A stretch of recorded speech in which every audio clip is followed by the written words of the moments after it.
समझ में आई मेरी माँ? गैरों से क्या गिला करें जब अपने बदल गए। तो सीता माँ का जो केस है उसमें तो अपने बदल गए ना, अपने। आपके जीवन में भी सब कुछ है तो सब लोग अपने से दिखते हैं, कुछ ना हो तो अपने बदल जाते हैं। इसलिए कहता हूं कि भगवान पर श्रद्धा रखो, संदेह नहीं। माता सती ने भगवान राम पर संदेह कर लिया, परीक्षा लेने गई, फेल होकर आ गई और भगवान शिव ने माता सती का परित्याग कर दिया। वही सती बाद में पार्वती बनकर प्रकट हुई, तब जाकर भगवान शिव का माता पार्वती से विवाह संपन्न हुआ। बोलिए शंकर भगवान की जय। अच्छा सुनो, भगवान शंकर का एक नाम है पशुपतिनाथ। बोलो हाँ, बोलो पशुपतिनाथ भगवान की जय हो।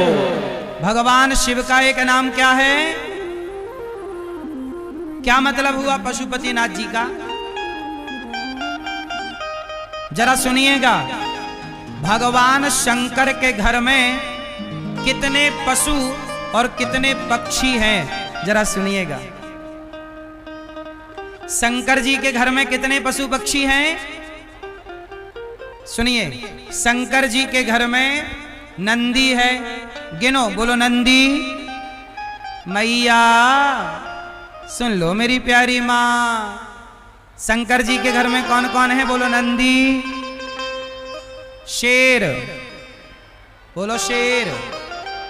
चूहा, मोर, सांप। और कुछ नजर आ रहा है? शंकर जी के घर में पशु भी हैं और पक्षी भी हैं, और शंकर जी कहते हैं पशुपतिनाथ, जो पशुओं की भी सेवा रक्षा करें, पशुओं को भी सम्मान दिलाएं, वो पशुपतिनाथ भगवान शंकर हैं।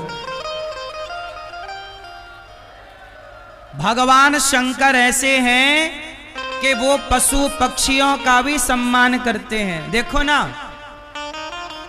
नंदी का सम्मान, शंकर जी का वाहन नंदी, और दुर्गा मैया का वाहन, पार्वती मैया का वाहन शेर है, शेर वाहन।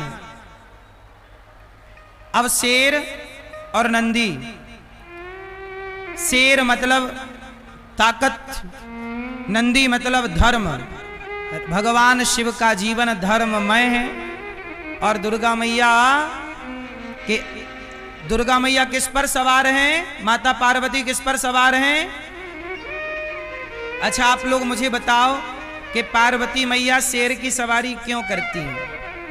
मैया बैठ जाओ मेरी माँ, सुन लो प्रेम से। और जिसे जाना है कथा देखो पूरी सुनो प्रेम से, जरा सी देर और है, घर ही जाना है, और जाना है तो शांति से जल्दी जाओ, और बैठना है तो प्रेम से, जिनको सुनना है वो शांति से बैठें, आप डिस्टर्ब ना करिए, मेरी प्रार्थना है। शांति से बैठो और सुनो। अब मुझे एक बात बताओ, शंकर जी जो हैं वो नंदी पर बैठे हैं और दुर्गा मैया पार्वती मैया शेर पर। अच्छा शेर पर क्यों बैठी हैं मां? जोर से, शेर पर क्यों बैठी हैं? शेर पर मैया इसलिए बैठी हैं कि हम सनातनियों को दुर्गा माँ कहना चाहती हैं कि देखो तुम सब सनातनी संगठित हो जाओगे तो जंगल का राजा भी तुम्हारा गुलाम हो जाएगा, तुम्हें किसी का गुलाम होने की जरूरत नहीं है। हम भारत के लोग गुलाम हो गए। ये बिहार एक जमाने पे मगध हुआ करता था। क्या हुआ करता था? पटना क्षेत्र क्या कहलाता था? मगध। ये सब मगध उस जमाने का सबसे पावरफुल राज्य हुआ करता था, धनवान लोग रहा करते थे। क्यों? क्योंकि यहाँ के लोग बुद्धिजीवी हुआ करते हैं, मेहनत करने वाले हुआ करते हैं। लेकिन क्या हुआ कि आप लोगों ने, हम सनातनियों ने आपस में लड़ाइयां शुरू कर दी। ब्राह्मण, क्षत्रिय, वैश्य, शूद्र आपस में लड़ गए और लड़ के आपस में लड़े तो अंग्रेजों ने आकर, मुगलों ने आकर आपको अपना गुलाम बना लिया।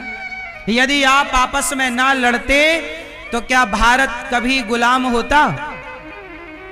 क्यों भैया? आपसे मैं हमेशा पूछता हूं, आप लोग कितने भाई हैं? भैया आप कितने भैया हो? आप चश्मा वाले भैया कितने भाई हो आप? 4। आप कितने भाई हो? 1। आप कितने भाई हो? 3। 1 2। मैया कितने भाई हैं आपके? 2। मैया बोलो राधे राधे। मेरी प्यारी माँ, आप लोग कहते हैं कि हम 2 भाई हैं, हम 1 भाई हैं, हम 3 भाई हैं। ये मत कहा करो कि हम 2 3 4 भाई हैं। आप सदा ये कहा करो कि हम 4 भाई हैं। यदि सनातनी हम चारों संगठित हो जाएंगे, ब्राह्मण, क्षत्रिय, वैश्य, शूद्र चारों संगठित हो जाएंगे तो कोई हमें कभी गुलाम नहीं बना सकता। हम गुलाम इसलिए बन गए क्योंकि आपस में जोर से आपस में लड़ गए। आपस में लड़ना सही है कि गलत है? दुर्गा मैया यही कहती हैं कि तुम चारों खड़े हो जाओगे,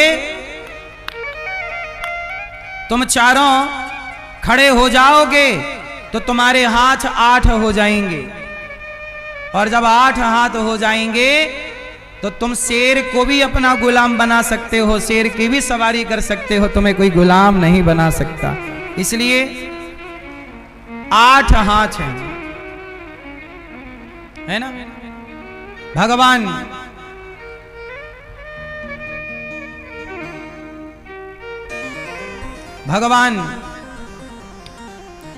शिव माता पार्वती के संग विवाह करते हैं। एक बार दक्ष प्रजापति ने भगवान शिव का अपमान किया, पर शंकर जी ने कोई उत्तर नहीं दिया, और पार्वती के रूप में शिव जी प्राप्त करते हैं जी पार्वती जी को। और ये मनु जी की 3 बेटियों की कथा पूरी हुई। अब मनु जी के 2 बेटों की चर्चा। मनु जी के 2 बेटे हैं, प्रियव्रत और उत्तानपाद। जाये उत्तानपादस्य सुनीतिः सुरुचिस्तयो सुरुचि प्रेयसी पत्न्युर। अब देखो, उत्तानपाद की 2 पत्नियां हैं, सुनीति और सुरुचि। सुनीति के पुत्र हुए हैं ध्रुव और सुरुचि के पुत्र हुए हैं उत्तम। उत्तम और ध्रुव ये दोनों अभी छोटे हैं। एक दिन ध्रुव जी अपनी माँ से कहते हैं कि माँ, मुझे पिता की गोद में जाके बैठना है। माँ बोली कि बेटा, तुम्हारे पिता मेरे से तो बहुत प्रेम नहीं करते। उत्तानपाद की 2 पत्नियां हैं तो वो छोटी पत्नी से ज्यादा प्यार करते हैं, तो पता नहीं वो तुम्हें सम्मान से बिठाएंगे, स्वीकार करेंगे या नहीं, पता नहीं। इसलिए तुम यहां खेलो, तुम यहां रहो, तुम मत जाओ। नहीं माने ध्रुव जी, बोले नहीं, मैं तो पिता के पास जाऊंगा, और पिता के पास जाकर के मैं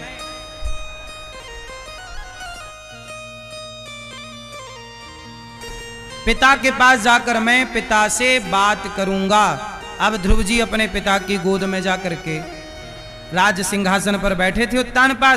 उत्तानपाद की गोद में जाकर के ध्रुव जी महाराज बैठ गए।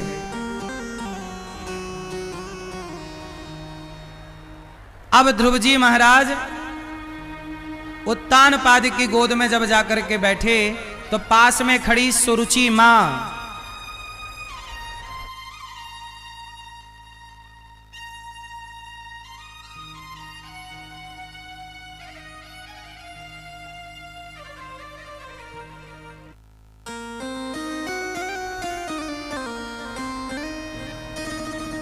तो ध्रुव जी महाराज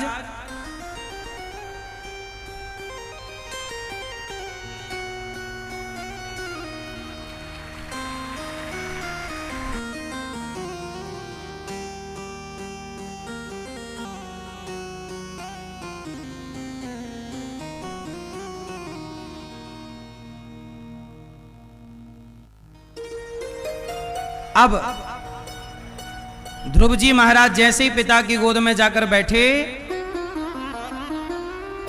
पास में खड़ी सौतेली मां ने सुरुचि ने हाथ पकड़ के नीचे गिरा दिया। कहा जाओ, तुम इस गोद में बैठने के अधिकारी नहीं हो। रोते हुए ध्रुव जी घर चले गए। तपसाराध्य पुरुषम तस्यैवानुग्रहेण में गर्भे त्वं साधयात्मानं यदेच्छसि नृपासनम। ध्रुव जी महाराज अपनी मां के पास जाके रोने लगे। मां ने कहा बेटा क्या हुआ? ध्रुव जी ने कहा मां मैं पिता की गोद में जाकर बैठा तो सौतेली मां ने हाथ पकड़कर नीचे गिरा दिया और कह दिया कि तू अभागिन का बेटा है। मां क्या मैं अभागी हूं?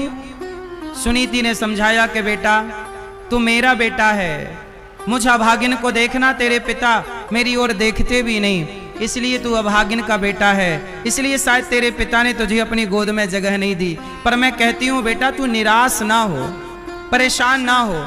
देखिए जब आपके जीवन में नेगेटिविटी आ जाए, परेशानियां बढ़ जाएं, तो परेशान ना हुआ करो। यदि समस्याएं हैं तो समाधान भी है। समस्याओं में उलझने से आपको समाधान नजर नहीं आता, जबकि समाधान भी होता है। माता सुनीति ने कहा कि जाओ, तुम पिता की गोद में बैठना चाहते थे, जाओ तुम परम पिता परमात्मा की शरण में जाओ और उनकी तपस्या करो, उनकी गोद में बैठो, जिनकी गोद में बैठ जाने के बाद फिर किसी को किसी की गोद में बैठने की जरूरत। अब ध्रुव जी को 5 साल, ध्रुव जी कितने साल के हैं? जोर से, ध्रुव जी कितने साल के हैं? 5 साल। छोटे से बालक हैं और मां ने अपमान, उनकी सौतेली मां ने अपमानित कर दिया। अब ध्रुव जी को मां ने कहा तू जा भगवान की शरण में। 5 साल के बच्चे को मां कह रही है जाके तपस्या कर। क्या तपस्या करेगा?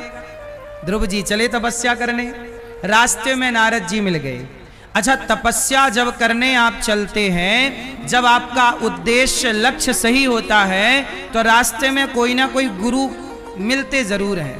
और नारद जी जैसे गुरु मिल गए, ओम नमो भगवते वासुदेवाय का मंत्र दिया और नारद जी उस मंत्र को प्रेम से जपने लगे। और जब नारद जी के मंत्र को ध्रुव जी ने जाप किया, 1 माह में 3 दिन में 1 बार खाते और प्रेम से नाम जप करते, खूब भगवान का ध्यान करते, चिंतन करते। अच्छा मुझे आप लोग एक बात बताओ, भगवान को प्राप्त कर लेना, भगवान का मिलना सरल है कि कठिन है? मैया, ओ मेरी प्यारी मां, भगवान का मिलना सरल है या कठिन है? जोर से, क्या है? सरल। भगवान का मिलना बहुत सरल है। भगवान का मिलना सरल है, आपका सरल होना कठिन है। आपका सरल होना, ध्रुव जी महाराज ने 3 दिन में 1 बार भोजन किया, 1 माह तक ऐसे चलाया। दूसरा माह लगा तो खान पान बड़ा सात्विक किया। दूसरे माह में बेर कैच का फल खाकर, तीसरा माह लगा तो सूखे पत्ते खाकर, चौथा माह लगा तो केवल जल पीकर, ऐसे धीरे धीरे खान पान को कंट्रोल किया और पूरा चित्त भगवान में लगा दिया। और जब भगवान में मन लगाया तो 5 माह की तपस्या में ध्रुव जी के आगे भगवान नारायण पांव के अंगूठे को के बल पर ध्रुव जी प्राण वायु रोककर जब खड़े हुए इंद्रासन हिल गया। इंद्र दौड़े दौड़े भगवान विष्णु के पास आए कि प्रभु आप जरा दर्शन दीजिए, ये इंद्रासन क्यों हिल रहा है? भगवान बोले कि मेरा भक्त तपस्या कर रहा है, उसी के कारण ये इंद्रासन हिल रहा है, तो जाके दर्शन दो। भगवान बोले मैं ध्रुव जैसे भक्तों का दर्शन करता, मैं ध्रुव जैसे भक्तों को दर्शन देता नहीं, मैं वहां ऐसे भक्तों का दर्शन खुद करता हूं। और दर्शन करने के लिए भगवान प्रकट हो गए। चतुर्भुज रूप, शंख चक्र गदा पद्म, चतुर्भुज रूप में भगवान प्रकट हो गए। और जब प्रकट हुए तो भगवान का दर्शन, ध्रुव जी आंख बंद किए खड़े थे, उनके छवि भगवान के अंदर थी। भगवान ने ध्रुव जी के अंदर की छवि खींची और ध्रुव जी बड़े प्रेम से आंखें खोले।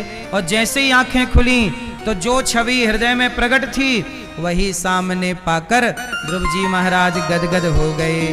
बोलिए भक्त वत्सल भगवान की जय, जय जय श्री राधे। ध्रुव जी ने भगवान की स्तुति की, कुछ आता जाता नहीं, भगवान ने शंख का स्पर्श कराया, ध्रुव जी बोलने लग गए। मूकम करोति वाचालम पंगुम लंघयते गिरिम यत् कृपातमहं वंदे परमानंदम माधवम। अच्छा मैया एक बात बताएं, जब भगवान कृपा करते हैं तो गूंगा भी बोलता है और लंगड़ा भी पहाड़ लांघ जाता है। किसकी कृपा से? इसलिए कहता हूं कि भगवान जब कृपा करते हैं, अच्छा आप बताओ विद्वान कौन और मूर्ख कौन? आपकी नजर में विद्वान कौन और मूर्ख कौन? तुलसीदास जी कहते हैं ज्ञानी मूढ़ न कोई, कोई ज्ञानी नहीं होता, कोई मूर्ख नहीं होता। भगवान जिसे जब जैसा बनाना चाहे वो वैसा बन जाता है। कई बार मूर्ख को भगवान ज्ञानी बना दें तो वो ज्ञानी हो जाए, और ज्ञानी को मूर्ख बना दें तो वो। रावण ज्ञानी था पर काम ऐसे कर रहा है जैसे कोई मूर्ख हो, हाँ या ना? तो कब मूर्ख बन जाए कब ज्ञानी बने?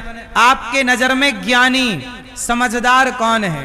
अच्छा बताओ, जो पेट भर खा ले वो समझदार है, या जो खाने से पहले किसी को खिला दे वो समझदार है?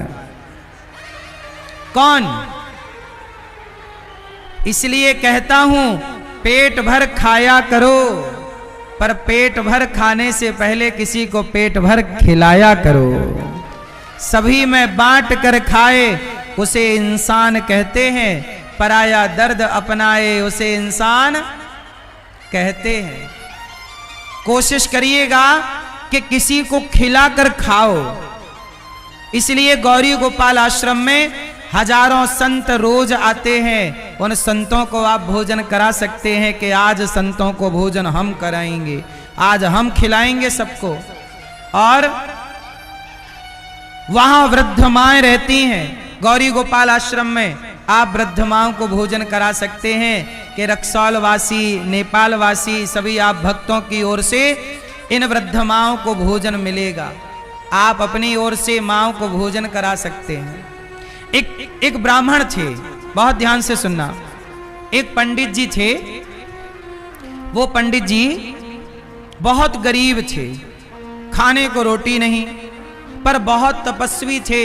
रोज भगवान का नाम जपते, भगवान का कीर्तन करते, भगवान की कथा करते, भगवान की कथा सुनते और सुनाते, गांव के लोगों को भगवान की चर्चा कराते।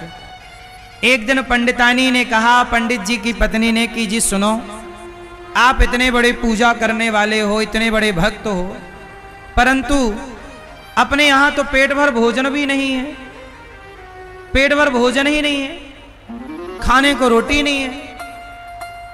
तो पंडितानी ने पंडित जी से कहा जी सुनो, सुना है कि जो राजा है ना अपना बड़ा दयालु है, सुना है कि वो लोगों का पुण्य खरीदता है। आप ऐसा करो कि रोज इतना पुण्य करते हो पंडित जी, थोड़ा सा पुण्य बेच दो, उसके बदले राजा पैसा दे देगा, उसी से अपना गुजारा हो जाएगा। पंडित जी को लगा बात तो सही है। पंडित जी बोले ठीक है, मैं कल जाऊंगा। सवेरा हुआ, पंडित जी तैयार हुए। पंडितानी ने 4 रोटी बनाई, अचार रखा, अचार रोटी बांध दिया पंडित जी को। कहा कि जाओ राजा के पास, रास्ते में भूख लगे तो ये 4 रोटी खा लेना। पंडित जी 4 रोटी लेकर चल पड़े। चलते चलते चलते चलते एक जंगल आया, वहां पर एक नदी थी। तो पंडित जी को लगा यहां थोड़ा विश्राम कर लूं और रोटी खा लूं, फिर आगे की यात्रा करूंगा। पंडित जी वहां रुक गए, नदी पे हाथ मुंह धोया, पेड़ की छांव पर बैठ गए और रोटी निकाली। और जैसे ही खाने वाले थे कि एक भूखा सा आदमी आ गया। बोला भैया हम बहुत भूखे हैं, कुछ भोजन मिल जाए तो बड़ी कृपा। पंडित जी ने कहा अच्छा मेरे पास 4 रोटियां हैं, ऐसा करो 2 तुम खा लो, 2 हम खा लेते हैं। कहा ठीक है। उस आदमी ने 2 रोटी खा ली जो बहुत भूखा था। 2 खाने के बाद बोला पंडित जी यदि आप अपनी 2 रोटी और दे दो तो मेरा पेट भर जाएगा, बहुत भूख लगी है। पंडित जी ने बेचारे खुद तो भूखे थे पर उन्होंने अपनी रोटी भी उस भूखे को दी और वो पेट भर के खाया, खूब आशीर्वाद दे के चला गया। पंडित जी थोड़ा सा अचार बचा था, अचार चूस लिए, नदी का पानी पी लिए और चले। राजा के दरबार में पहुंचे। राजा से कहा पंडित जी ने कि महाराज मैं बहुत गरीब हूं पर अपना कुछ पुण्य बेचना चाहता हूं, आप पुण्य खरीदते हो, मेरा पुण्य खरीद लो। राजा बोला जरूर। ब्राह्मण को बिठाए, सासम्मान। और राजा की पत्नी बड़ी पतिव्रता थी। राजा ने अपनी पत्नी से कहा देवी तुम बताओ कि राजा का ये ब्राह्मण का कौन सा पुण्य खरीदने लायक है। पत्नी बड़ी पतिव्रता थी, वो जान गई कि पंडित जी ने आज 4 रोटियों का दान किया है। किसी भूखे को 4 रोटियों का, पंडित जी ने जो 4 रोटियों का दान किया है वो वाला पुण्य खरीद लो। पत्नी ने राजा से ऐसे कह दिया। अब राजा बोले कि पंडित जी आपने जो आज 4 रोटियां दान की हैं वो पुण्य आप मुझे दे दो। पंडित जी बोले जरूर ले लो ले लो। पर पंडित जी को आश्चर्य लगा कि मैंने जंगल में रोटियां दान की, आपको पता कैसे लगा। राजा बोले कि मेरी पत्नी बड़ी पतिव्रता है, वो सब कुछ जान लेती है। अच्छा ठीक है। एक तराजू बांधी गई, तराजू में एक पलड़े पर तुलसी का पत्ता रखा गया, जिस पत्ते पे ब्राह्मण के 4 रोटियों का पुण्य आवाहन किया गया। और दूसरे पलड़े पे राजा ने सोना रखा, 1 किलो सोना रख दिया, 2 किलो सोना रख दिया, पर 4 रोटियों का पलड़ा भारी था। राजा ने 10 किलो सोना रख दिया। अब पंडित जी तो बड़े प्रसन्न हुए कि 4 रोटियों का पुण्य इतना है कि राजा ने 10 किलो सोना रख दिया। राजा ने और रखा। साहब राजा ने अपना एक खजाना पूरा रख दिया, सैकड़ों किलो सोना, पर 4 रोटी के दान की बराबरी ना हो पाई। राजा अपनी पत्नी से बोला कि देवी रोटियां तो हम भी दान करते हैं रोज, क्या इतना बड़ा पुण्य होता है। राजा की पत्नी बोली कि ना महाराज, ये ब्राह्मण खुद भूखा था और खुद भूखा रहकर इसने अपने हक की रोटी किसी भूखे को खिलाई। तो जब किसी को आप अन्न दान करते हैं तो उस दान की बराबरी राजा का खजाना भी नहीं कर सकता। राजा का खजाना भी। इसलिए कहता हूं कि आप भी गौरी गोपाल आश्रम में जो हजारों भक्त भोजन करते हैं, संत लोग रोज फुटपाथ पर सोने वाले, साधु संत भजन करने वाले, जो करने वाले भजन वहां आते हैं, सबको पेट भर भोजन गौरी गोपाल में मिलता है। आप भी अपनी ओर से कुछ रोटियों का दान करना चाहें तो जरूर कीजिएगा, क्योंकि ये दान जो है यह दान कई गुना फल देने वाला है, जिसकी कोई बराबरी नहीं कर सकता। इसलिए मेरी माँ ईश्वर ने योग्य बनाया हो तो अन्नदान जरूर कीजिएगा। कौन सा दान करेंगे? जोर से। इसलिए आप लोगों से मेरी विनती है, बताओ गौरी गोपाल आश्रम में जो संतों की सेवा का काम हो रहा है वो सही है कि गलत है? तो आप भी उस सही में साथ दीजिएगा कि आज संतों को आपकी ओर से भोजन होगा। आप लोग चाहें तो अपनी बेटी बेटे के जन्मदिन पर, शादी की सालगिरह पर आप अन्नदान कर सकते हैं, क्योंकि आप सबके सहयोग से ही हम तो आपसे भिक्षा मांग मांग कर संतों की सेवा करते हैं। तो आप भी इस सेवा से अपने आप को जोड़िएगा जरूर। गौरी गोपाल आश्रम में जो वृद्ध माएँ रहती हैं उनके लिए भी आप लोग जरूर सोचिएगा। कार्यालय लगे हैं, नाम लिखाकर रसीद अवश्य प्राप्त कीजिएगा और आप भी इन सेवाओं से जुड़िएगा जरूर। गौरी गोपाल आश्रम में जो माताएं हैं ना, उन्हें आप भोजन करा सकते हैं कि कल का भोजन हम कराएंगे। गौरी गोपाल आश्रम में बिहार की माताएं तो हैं, पूरे भारतवर्ष की माताएं हैं, नेपाल की भी माताएं गौरी गोपाल आश्रम में हैं। आप कभी आइएगा, हमारे पास एक वृद्ध माँ ऐसी भी हैं जो नेपाल की हैं और ये दास सबकी सेवा करता है चरण दबा करके। तो यदि उन माँओं का कोई सहारा नहीं है तो आप सहारा बनिए और माँओं को अन्नदान कीजिए। ये जो माँ टीवी पे आप देख रहे हो ना, ये माँ हैं जिनके बेटे बड़े पढ़े लिखे हैं, जिनके पास लाख लाख रुपए के कुत्ते हैं, पर वो अपनी माँ को 2 वक्त की रोटी नहीं देते। निःशुल्क सेवा गौरी गोपाल में होती है। आप भी भोजन कराना माँ को, नाश्ता कराना, रात्रि का दूध बंटवाना, जो आपसे हो सके सेवा करना। ध्रुव जी महाराज को भगवान ने राजा बनाया। ध्रुव जी ने राजा बन करके समाज की खूब सेवा की और ध्रुव जी का विवाह हुआ, बच्चे हुए। अंत में ध्रुव जी अपने भाई को यक्षों ने मारा, उन्हें मारा। मनु जी ने समझाया, कुबेर जी ने भक्ति का वर दिया और ध्रुव जी मृत्यु के सिर पर पांव रख के भगवान के निज धाम चले गए। ध्रुव जी ने बचपन में भगवान को पा लिया और हम लोग इतनी उम्र हो गई, यदि अभी भी भगवान को नहीं पाए तो हम कितने अभागे हैं।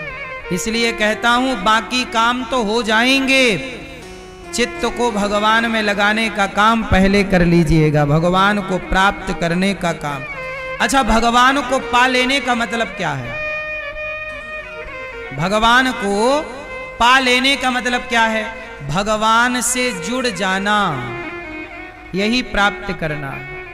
ध्रुव जी भगवान से जुड़ गए और बस फिर उन्होंने सब जीवन में यज्ञ किया, जप किया, तप किया, सब किया। ध्रुव जी के वंश में आगे चल के भगवान पृथु हुए, जिन्होंने 10,000 कान मांगे। न काम अये नाथ तदप्य हम कुचिन यत्र युष्माचरणाम भुजा सवह। भगवान ने 10,000 कान दिए, पृथ्वी को समतल किया और पृथु से ये धरती पृथ्वी कहलाई। प्राचीन बरही को पुरंजनोपाख्यान की पावन कथा सुनाई गई। अच्छा, अब एक बात ध्यान से सुनो। मनु जी महाराज के दूसरे पुत्र हुए प्रियव्रत, जिनका विवाह वरहिष्मति से हुआ, विश्वकर्मा की बेटी, जिनके वंश में आगे चल के भगवान ऋषभदेव जी हुए और सबसे बड़े पुत्र का नाम भरत हुआ। सबसे बड़े बेटे का नाम क्या हुआ? जोर से बोलो, भरत। जोर से बोलो, भरत। अच्छा, एक बात बताएं, भरत जी सब छोड़कर गंडकी नदी के तट पर चले गए। नेपाल में कौन सी नदी है? गंडकी माता। वहां तट पर भरत जी तपस्या करने लग गए। एक दिन क्या हुआ कि एक मृग का बच्चा पानी में बह रहा था। उस मृग के बच्चे को बचाने के लिए भरत जी नदी में कूद गए और बचाकर घर ले आए। अपनी कुटिया पे लाकर उसे घास खिला रहे हैं, उसे नहला रहे हैं, उसकी सेवा कर रहे हैं। अच्छा, किसी बच्चे को, मृग के बच्चे को बचा लिया, यहां तक तो सही था। अब जब भरत जी की मृत्यु का टाइम आया तो उस मृग के बच्चे को देखते देखते भरत जी की मृत्यु हो गई कि मेरा मृग, मेरा मृग, मेरा मृग। और जब भरत जी मरे मृग का चिंतन करते करते, तो भरत जी को क्या बनना पड़ा? यमराज ने कहा कि आप मृग का चिंतन करते करते आए हैं, इसलिए आपको मृग की योनि में जाना पड़ेगा। अब यहां बहुत समझने की बात है। अच्छा ये बताओ, आप लोग जब मरेंगे तो किसका चिंतन करते मरोगे? मैया बेटा बेटा ना करना, मैया बेटा बेटा, यदि बेटा बेटा करोगे तो क्या बनना पड़ेगा? मरते समय भगवान का चिंतन। आप लोग जब मरते समय भगवान का चिंतन करते हैं तो सदगति होती है, और जगत का चिंतन करते मरते हो तो दुर्गति होती है। इसलिए कहा इतना तो करना स्वामी, जब प्राण तन से निकले गोविंद नाम लेकर, मेरे प्राण तन से निकले। जब मृत्यु का समय आए तो भगवान का चिंतन हो। अच्छा ये बताओ, जब आप लोगों के यहाँ कोई मरता है तो आप लोग उसे मरने देते हो शांति से कि नहीं? नहीं मरने देते। जब लोग मरने लग जाते हैं ना, तो दुनिया वाले हिला हिला के कहते हैं हमें पहचानो, हमें पहचानो। हाँ या ना? जब कोई मरने लगता है तो लोग क्या कहते हैं? बेटी आती है, बेटा आता है, लोग हिलाते हैं हमें पहचानो, हमें। सारी जिंदगी तुम्हें ही तो पहचाने हैं और मरते समय भी तुम्हें पहचानेंगे। ये दुनिया वालों का कुछ ना बिगड़ता मेरी माँ। जब आप मरोगी ना तो लोग चाय पिएंगे आपके मरने पर, आपकी लाश पड़ी रहेगी और पड़ोसन चाय बना के ले आएगी, कहेगी थोड़ी सी पी लो। बोलो हाँ। आपके यहाँ ऐसा होता है कि नहीं? सास मरी पड़ी है, पड़ोसन चाय ले आई, थोड़ा से चाय पी लो, गला सूख गया होगा। ये दुनिया तो तुम्हारे मरने में चाय पिएगी। अच्छा एक बात बताओ, जब आप मरोगे तो दुनिया के लोग कहां तक साथ देंगे आपका? मैया मैया कहां तक साथ देंगे? दुनिया के लोग शमशान तक साथ देंगे। पत्नी का साथ दरवाजे तक है, पैसे का साथ तिजोरियों तक है, परिवार का साथ शमशान तक है, शरीर का साथ चिता तक है। जब मैं मरा, एक व्यक्ति मरा, तो जब वो मरा तो सब लोगों ने उसे जला दिया चिता पे और वापस चले गए। तब उसे लगा कि किसी ने मेरा हाथ पकड़ा है। तो मरने वाले ने जब उसकी अंतरात्मा को लगा कि किसी ने हाथ पकड़ा, तो उसने जब आंखें खोल कर देखा तो हाथ पकड़ने वाले भगवान थे। तो जैसे ही भगवान ने हाथ पकड़ा वो आदमी रोने लगा। भगवान बोले अब क्यों रोता है? अब तो मैं आ गया। तब उस आदमी ने रोते हुए कहा कि हे भगवान, जिन दुनिया वालों को मैंने सारा समय दिया, सारा पैसा दिया, जिन लोगों के लिए रोता रहा, कमाता रहा, वो तो शमशान में छोड़कर चले गए, और जिसे 2 मिनट भी समय ना दिया, आज वो भगवान मुझे लेने के लिए आए। सच्चाई यही है कि जिनको आप पूरा समय देते हैं वो लोग आपको शमशान छोड़ने आते हैं, और जिन्हें आप 2 मिनट भी समय परमात्मा को नहीं देते वही आपको आगे लेने के लिए आते हैं। इसलिए कहता हूं मान मेरा कहना, नहीं तो पछताएगा। ये मिट्टी का खिलौना मिट्टी में मिल जाएगा।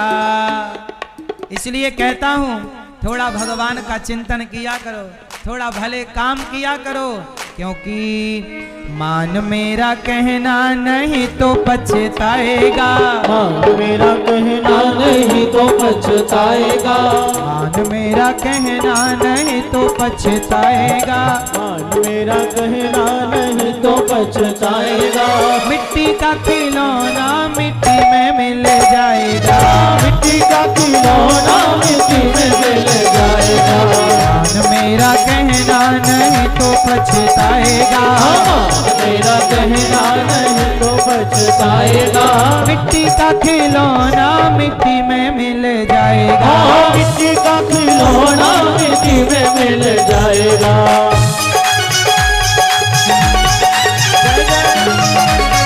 हरि बोल।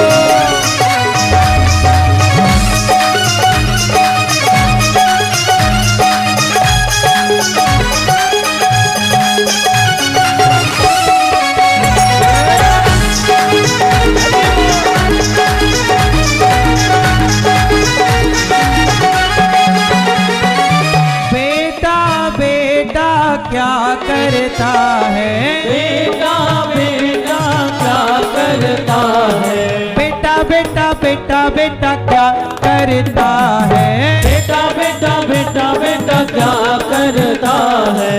कितना भी बेटा बेटा कर लो, बेटा तेरा एक दिन पड़ोसी बन जाएगा, बेटा तेरा एक दिन पड़ोसी बन जाएगा। इसलिए कहता हूँ बचा हुआ समय बेटे में खर्च ना करो, बचा हुआ समय भगवान के चिंतन में अच्छे कामों में खर्च करो। बेटा तेरा एक दिन पड़ोसी बन जाएगा, बेटा तेरा एक दिन पड़ोसी बन जाएगा, मिट्टी का खिलौना मिट्टी में मिल जाएगा, मिट्टी का खिलौना मिट्टी में मिल जाएगा। मान मेरा कहना नहीं तो पछताएगा, मेरा कहना नहीं तो पछताएगा, मिट्टी का खिलौना मिट्टी में मिल जाएगा, मिट्टी का खिलौना मिट्टी में मिल जाएगा।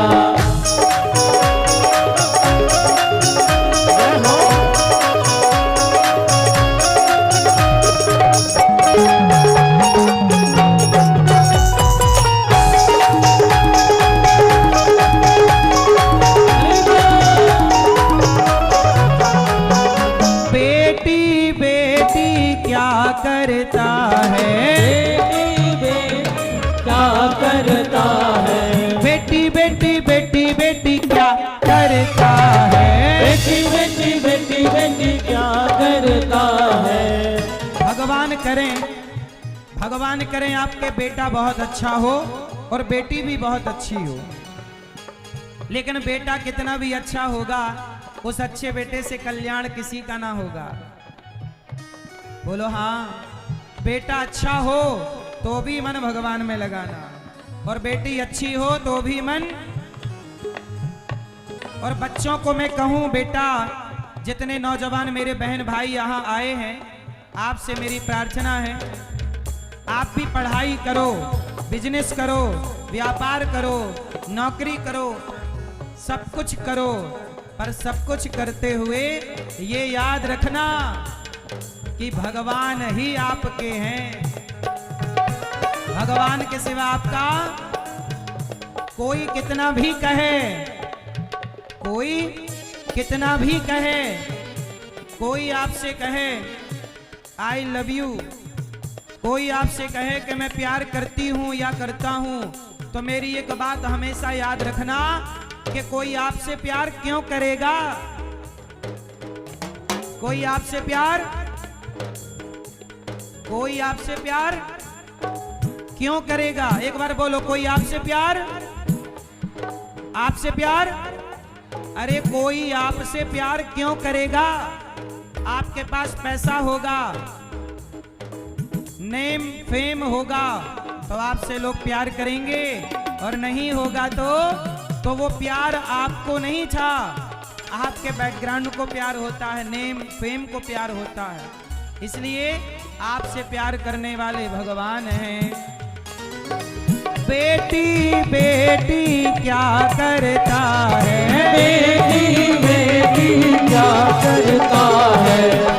तेरी एक दिन जमाई ले जाएगा, बेटी तेरी एक दिन जमाई ले जाएगा, बेटी तेरी एक दिन जमाई ले जाएगा, बेटी तेरी एक दिन जमाई ले जाएगा, मिट्टी का खिलौना मिट्टी में मिल जाएगा, मिट्टी का खिलौना मिट्टी में मिल जाएगा, मेरा कहना नहीं तो पछताएगा, मेरा कहना नहीं तो पछताएगा, मिट्टी का खिलौना मिट्टी में मिल जाएगा, मिट्टी का खिलौना मिट्टी में मिल जाएगा।